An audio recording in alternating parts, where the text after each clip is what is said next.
Hey, g'day. G'day, g'day. So we thought we're back. We're back from our Arctic adventure. We are. And we thought we'd start this video just as we're heading into Reykjavik, because a few people asked in the last video, after the last video, about seasickness and what we did for seasickness. And it was probably worth also just explaining, as we get into the Reykjavik video and we get into the Paris video, Paula ended up quite seasick. She was seasick on the ship. Yep. Okay, like on and off, but then got really sick, didn't you? I did. Yeah, on the... when we got to land. When we got to land, yeah. So you got the flu. I did. You got the flu, and that was really bad. But also you're feeling really woozy and still like seasickness. Yep. And that lasted for a while, didn't it? It did. So that'll give you a bit of an explanation, sort of why you've got to put up with me a little bit more in the next couple of videos, because Paula was not well and she was a bit out to it. And so you pretty much missed Reykjavik. I did. And you missed Paris. Yeah, I did.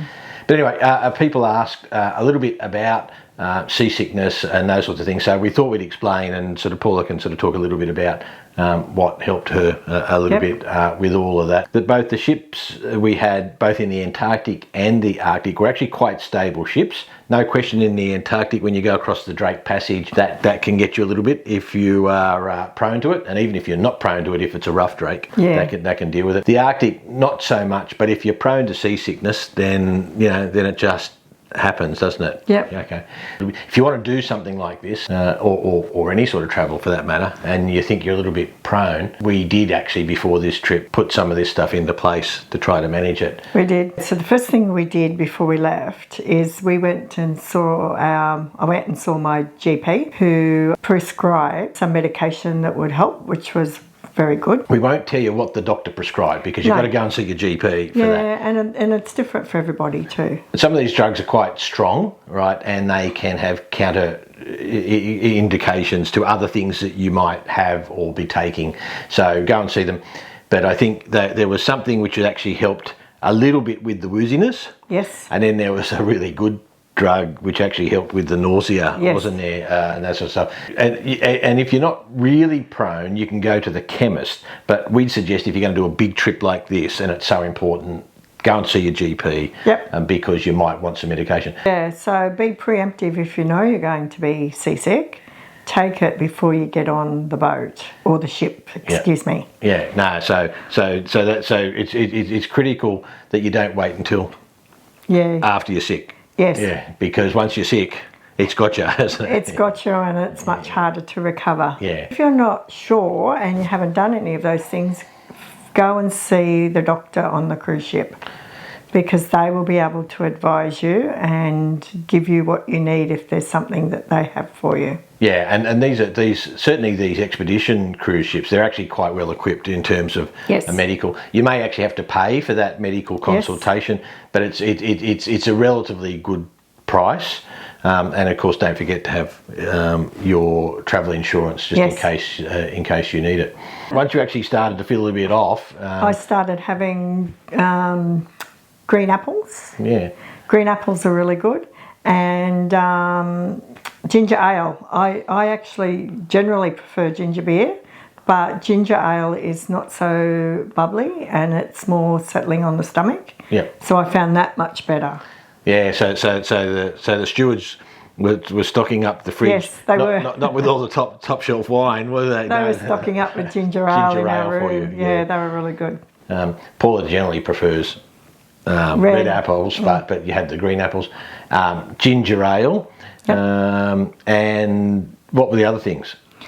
Ginger tea. Ginger tea, yeah. Chamomile tea, any of those light teas, whatever you like. But when you the ginger tea... Ginger tea's better, or a ginger mix. And particularly if you can get the ship to get you some actual ginger. Yep. It's just like literally was ginger in hot water, wasn't it? Just so it infused. You just crush it up a little bit and infused. And that just helps settle your stomach. Yeah. It's really nice to have something different like that. Don't look down. Keep your head up. Look to the horizon. Yeah. Get fresh air as much as possible. Yes. So go for walks and sit out in the fresh air. Yeah. And if it's not too rough outside, anything like that, and you're just getting that fresh air in, that wasn't too bad. No, that was good. And you didn't mind getting onto the Zodiacs either, did you? Oh no, because that was really good. It was just Yeah. Once I got onto the Zodiac, you're just sitting there, and it was just fresh air in your face. It was very, very nice. Yeah, yeah. So it didn't stop you from doing some of those more adventurous things, that sort of stuff. But just fatiguing a little bit for some of the activities. Yeah. Go and see your GP before you go. Yep. Talk to them about what you can actually have to deal with the wooziness. In some countries, you can get patches. Yep. And on the ships, some of the ships will actually have the patches. They're not available in Australia for some reason, so that's obviously just something to do with the authorities here. So if you're travelling through an overseas country and you can get to a chemist or something like that, if they've got the patches, but the stronger stuff generally has to be prescribed. If you get on the ship and you're prone to it, you can ask them if they've got the patches, and they may be able to give it to you before you get it. Yeah. So take your drugs with you. Take plenty. So take enough so that you've got for the duration of the ship. Take it before you get sick. Yes. Right. So don't wait till after you get sick. If you do start to suffer from the seasickness, then as Paula said, green apples to eat. Ginger ale in your case, and ginger tea. Yep. In your case, trying to get out, get some fresh air. Looking out to the horizon. So with that polar day, we were having the curtains open a little bit, so that sort of was wrecking the body clocks a little bit. But you could actually get out and see. Yeah. For those people who asked about it, we thought we'd actually just give you those tips. And unfortunately for Paula, I think between the nasty cold that you got, that you started to get on the ship, but by the time you got to Reykjavik, it really took hold. Yes. Between that clogging up the sinuses, the fact that you're seasick anyway. Yep. You actually still could feel everything moving a little bit for a couple of weeks after, didn't you? Yeah, even when we got back. Yeah, so there's a thing called maldebarkment syndrome, and some people can get it for quite extended periods of time, and in Paula's case it was a couple of weeks, wasn't it? Yeah. If you've got any other tips that help you, put them in the comments. If you've got any questions, put them in the comments. And on that note, we'll head into Reykjavik. Yeah. I'm looking forward to seeing it. Yeah, you only got to see the inside of a room, didn't you? Oh, I got to do the food tour. You got to do the food tour. I didn't eat much. you It was really good. I was going to do that because that's what I asked to do there, wasn't it? Yeah, that was sort of... Anyway, you'll see it in the video, and Paula did not have the fermented shark. No. Righto. G'day, we're David and Paula. After 40 years, we took a gap year from work, bought a van and did a lap right around Australia. And it was life-changing. So now we're trying to rebalance life, work, the van travel in Australia that we love, and still ticking off some overseas bucket list items. Now we're on our way back from our Arctic adventure. We got on a state-of-the-art icebreaker expedition ship. We went to the North Pole, took a dip, saw polar bears, stunning scenery in Svalbard and Greenland, and now we're off the ship and in volcanic Iceland.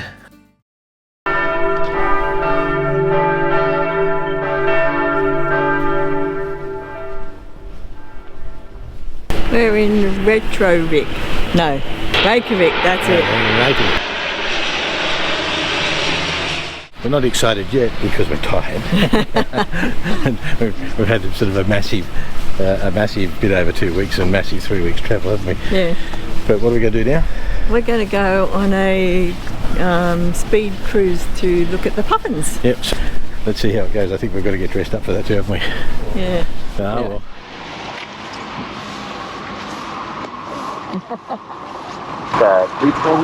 Looking good, Paula. Alright, we're going on the fast boat to see the Puffins.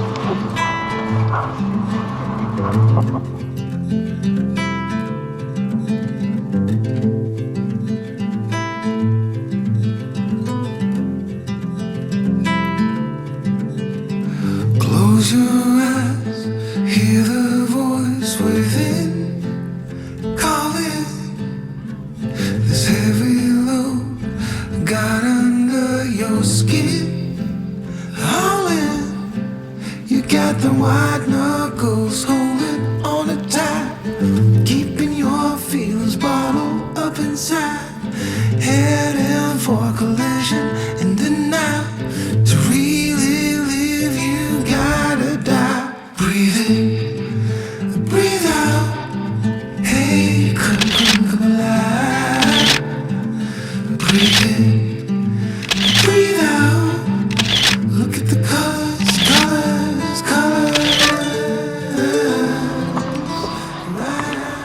How's that? That was really good. Did you get some good photos? Oh, I don't know.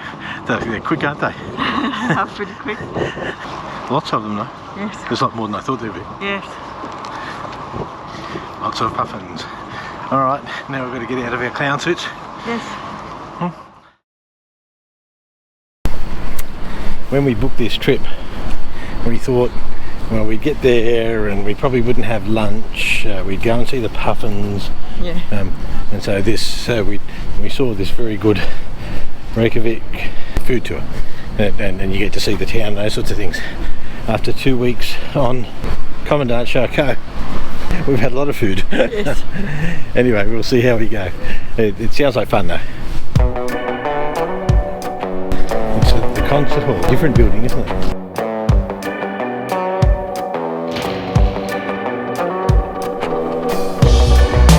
Waking up dizzy in the morning. We fight a lot.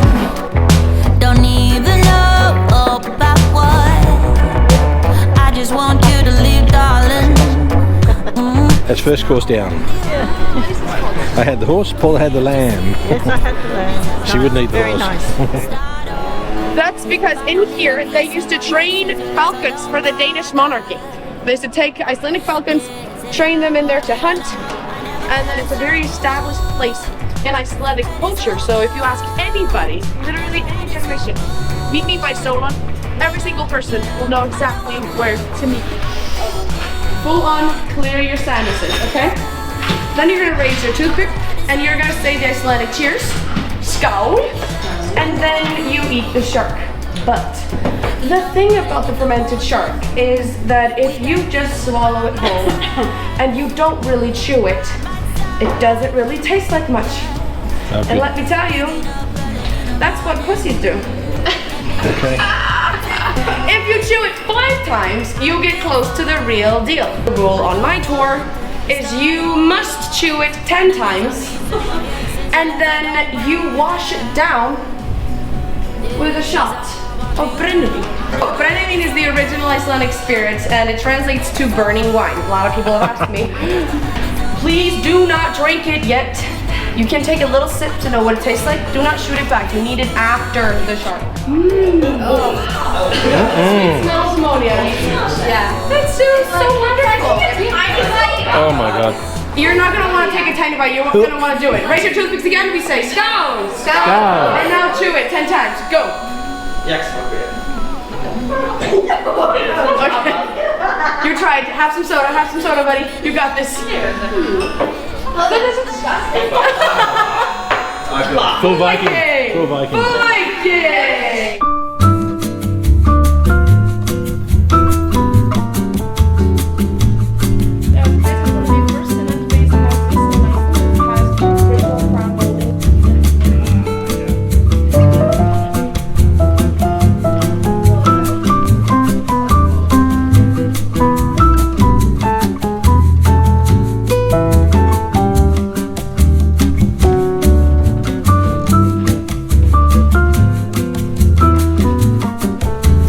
Cool. So we had a staple, which was really just fish and potato mash, wasn't it? Yeah. Oh, I think we're going.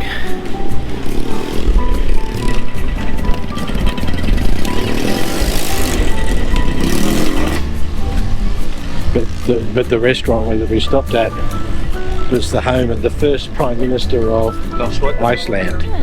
And he was the Prime Minister from 1915, but they were really just a self-governing territory from Denmark at the time.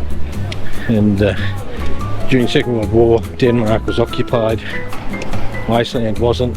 Iceland was used as a base by the Americans. So the Prime Minister took the opportunity to declare independence. They just wrote them a letter. No war, no nothing, not very Viking. Pretty cool. It was pretty cool. That's what this tour's all about, isn't it? Yeah. Yeah. My friend in there working. So, this is the famous Icelandic hot dog stand, Bæjarins bestu pulsur. Bæjarins bestu pulsur means the town's best hot dogs. Again, ég var ekki bara að hætta, ég var bara best að mæja. Ég gleyma, þetta einhvern tímann, ég var alveg bara í fórli, blakkast ekki. Og ég vaknaði morgun, ég veit ekki stygt þar á sig. There we go, thank you. Takk. There you go, enjoy. Thank you.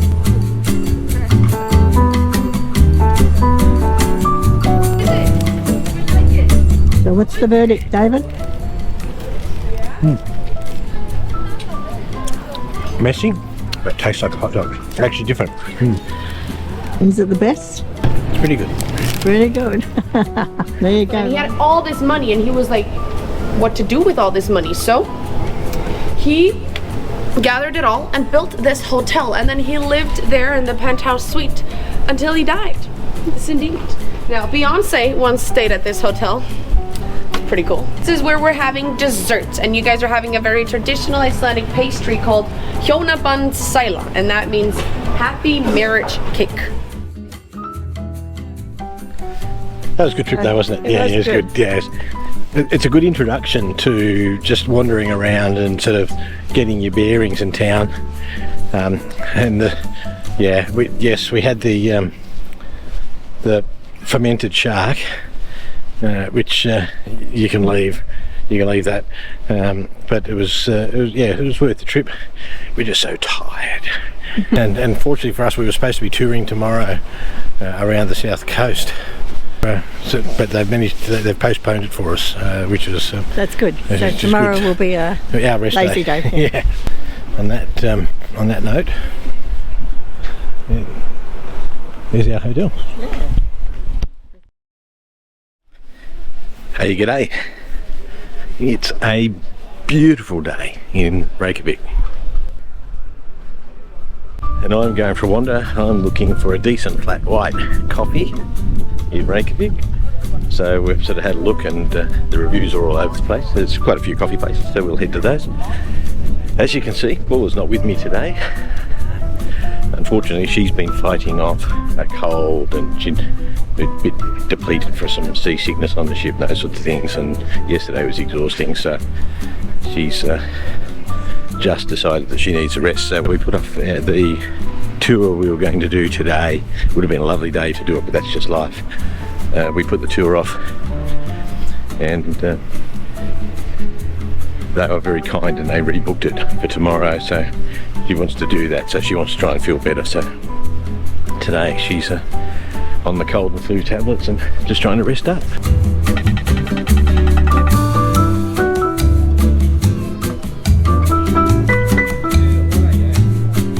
This is probably the most photographed street in Reykjavik.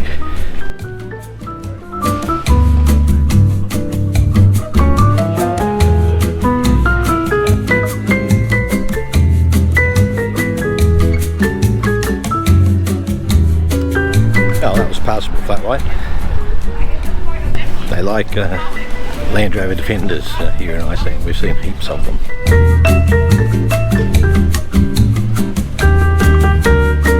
So this is probably the main street of Reykjavik, sort of the shopping street.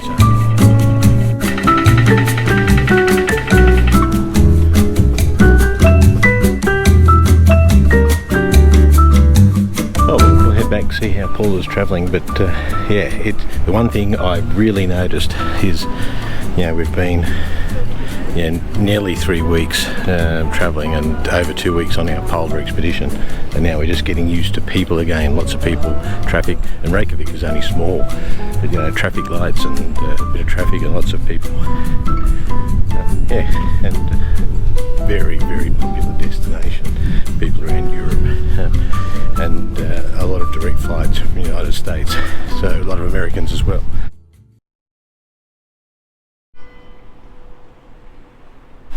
Oh, it's a cold, overcast and slightly damp day, and Paula just hasn't got much better. She's feeling a little bit better, but just not up to sitting, sort of doing the tour today. So I'm going to head down to the south coast and do the tour. Have a look at some of the sights of Iceland. Get back late tonight, and then we'll have to think about leaving. Unfortunately for poor old Paula, it hasn't been a good stopover. She hasn't been well at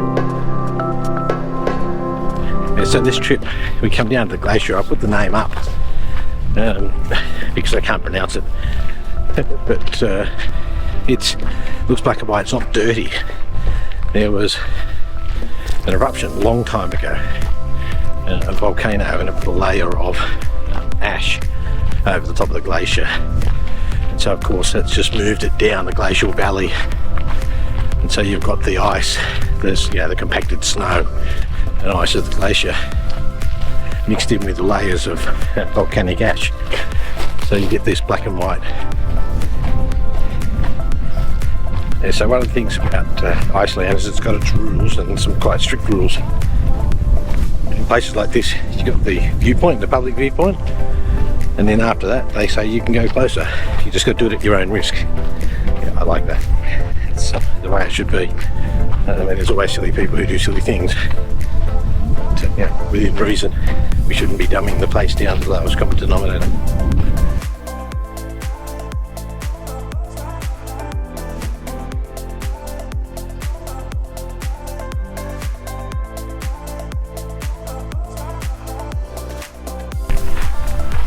Yeah, it's a 10-hour tour, this one, all day, but it's just mainly the distances that you've got to travel.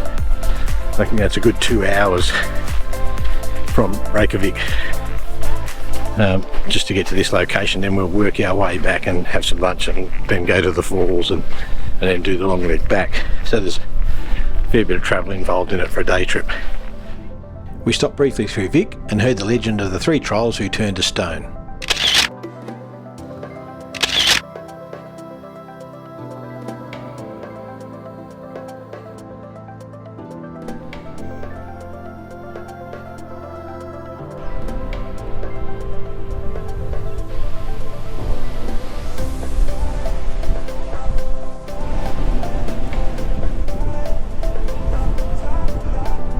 A lot of puffins and fulmars here on the Black Beach. The Black Beach is interesting enough, but yeah, having all the birds here is fantastic.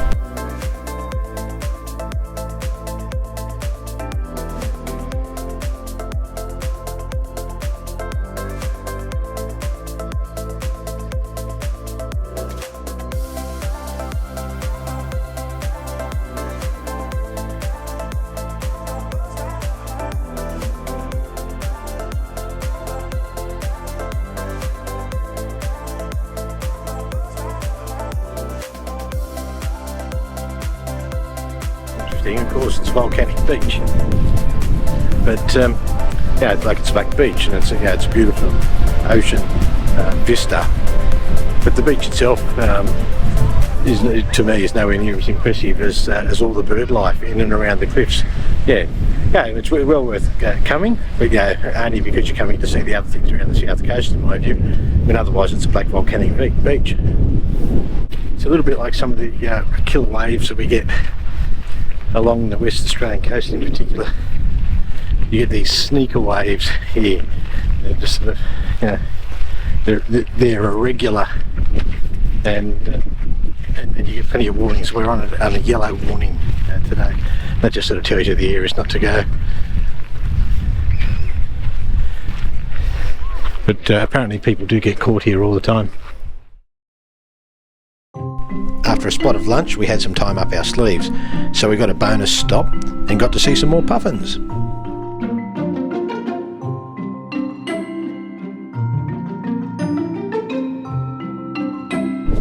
Well, that was pretty cool, but we got a lot closer to puffins, so we came to the other end of the black sand beach.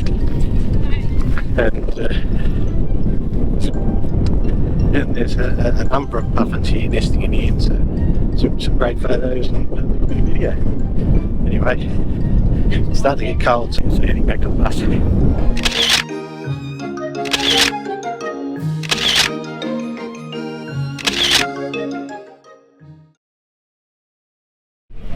I don't know if it's raining or if it's the waterfall.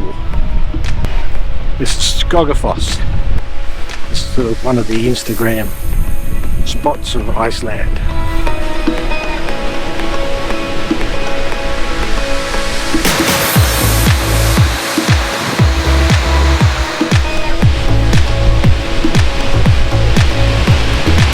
Crazy wet.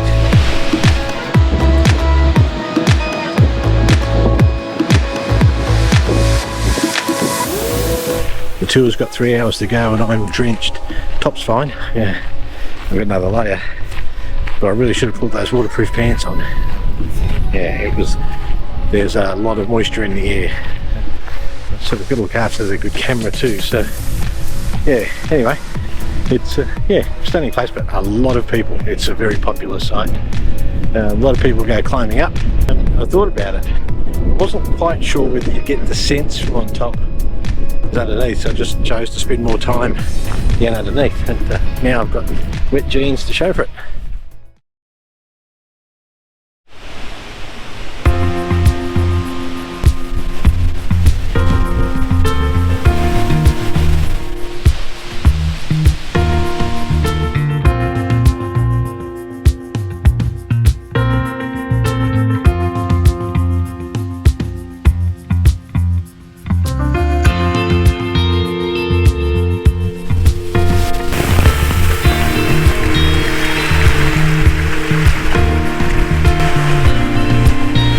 Wet feet, wet, wet feet, wet everything.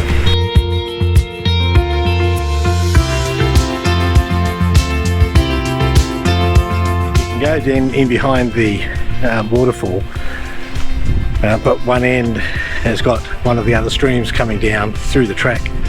So if you go that way, you get wet. Otherwise you go back and sort of get in the way. But anyway, I've just got wet.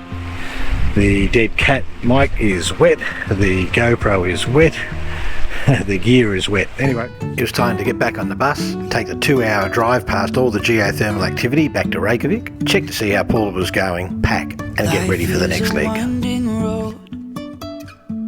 No telling where it goes. Driving through days and nights, won't stop for traffic lights.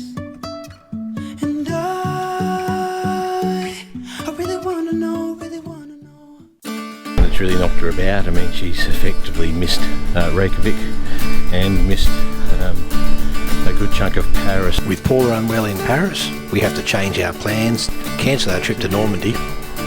And David, well, he just does what he can do until Paula gets better.